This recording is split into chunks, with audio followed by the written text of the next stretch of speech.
The ultra-luxury vehicle market operates in a completely different economic reality than standard transportation. We are looking at machines priced anywhere from $90,000 to well over $500,000. At this price point, standard automotive metrics start to lose their meaning. A slightly faster 0 to 60 time or 10 extra horsepower will not dictate a $500,000 purchase. The true metric for evaluating these vehicles comes down to a single question: where do you intend to sit? Every car in this space sits on a spectrum of engineering. On one end, you have highly engaging, technology-packed machines built for the driver. On the other, massive mulling vaults engineered to completely isolate a chauffeured passenger. This scatterplot maps the top 10 luxury vehicles of 2024. The horizontal axis tracks the starting price, from $86,000 up to $500,000 and beyond. The vertical axis measures the design focus, from driver-centric at the bottom to passenger-centric at the top. Higher price points correlate with extreme specialization rather than incremental improvement.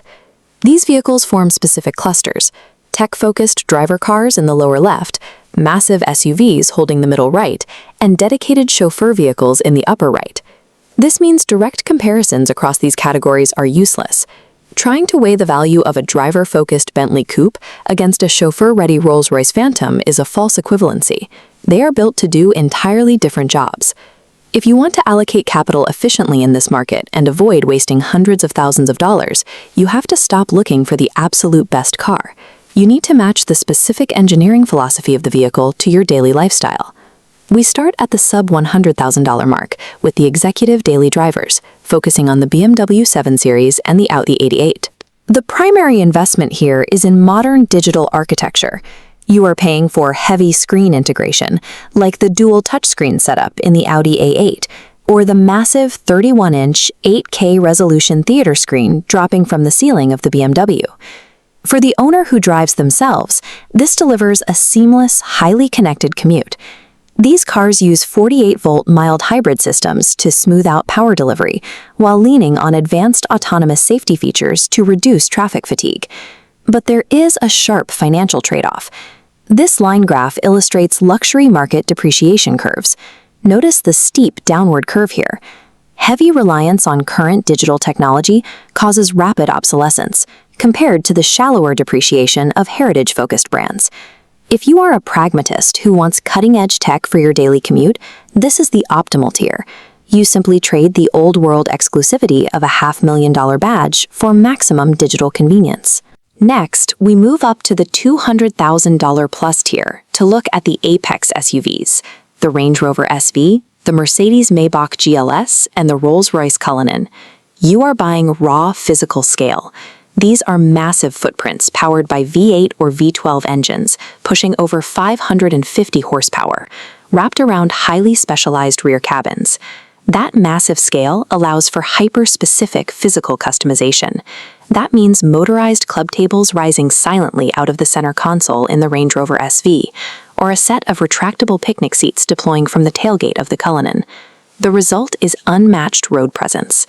You get mechanical clearance to traverse rough terrain without ever disrupting the cabin.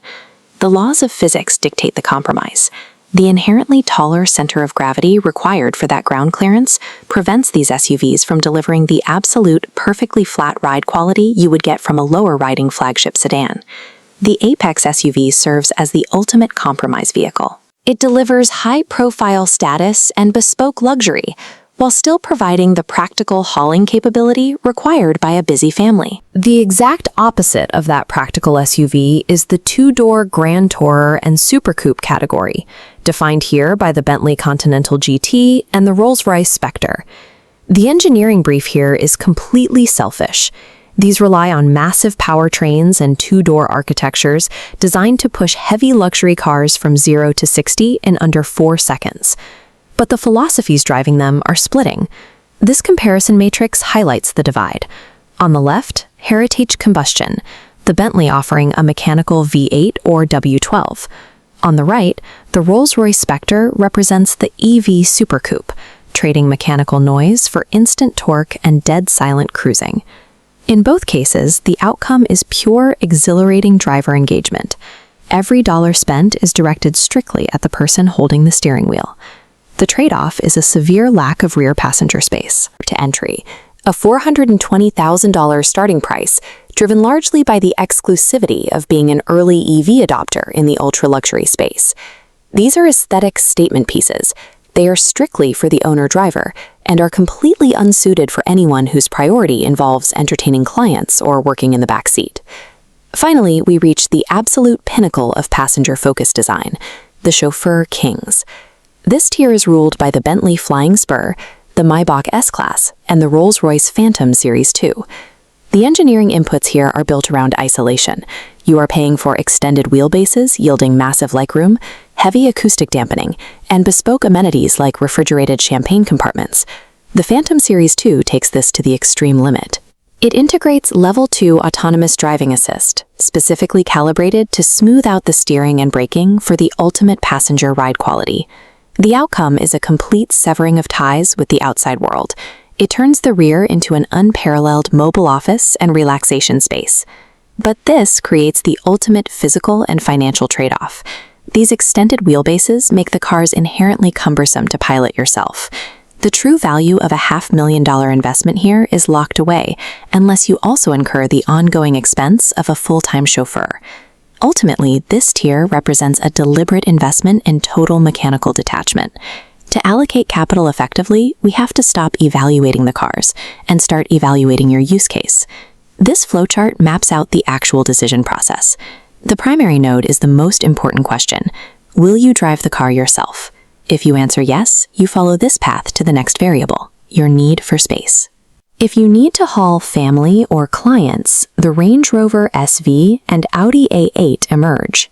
If you do not need the space, the path leads to the Continental GT and the Spectre. If you answer no, meaning you will be chauffeured, you follow the bottom path to decide between subtle luxury and overt dominance. If you prefer stealth wealth, the Maybach S-Class is the target.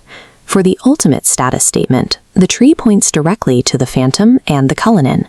Mixing these use cases destroys the value of the investment.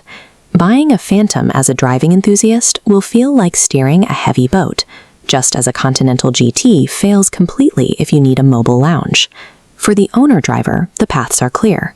The Audi and BMW make sense for tech-focused pragmatists, while the Bentley and Spectre deliver the definitive heritage or EV statement. For the passenger-focused buyer, the massive SUVs cover the high-profile family, and the Phantom or Maybach serve the uncompromising executive. At the $500,000 mark, luxury is achieved through a flawless match between the machine's engineering and the specific requirements of the owner's life.